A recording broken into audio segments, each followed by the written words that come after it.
Music, cinema പാട്ട് കേട്ടുകൊണ്ടിരിക്കുമ്പോൾ മരിച്ച ചെറുപ്പക്കാരനില്ല? ഉണ്ട്. സിനിമാ തിയേറ്ററിലേക്ക് പോകുമ്പോൾ ആക്സിഡന്റായി മരിച്ചവരില്ലേ? ഉണ്ട്. എങ്ങനെയാ അവരൊക്കെ പറയാ? വാപ്പ ഇടുന്ന വരുന്നത് മോന്റെ മയ്യത്തസ്കാരം കഴിഞ്ഞ് മരിച്ചു. എങ്ങനെ? ആക്സിഡന്റ് ആയിട്ട്.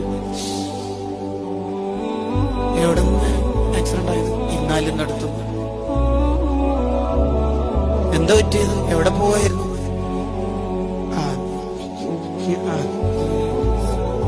വാപ്പാക്ക് പറയാൻ കഴിയോ സിനിമക്ക് മുമ്പ് മരിച്ച മോന്റെ കയ്യിൽ മയ്യത്തസ്കരിച്ചിട്ട് വരികയാണ്?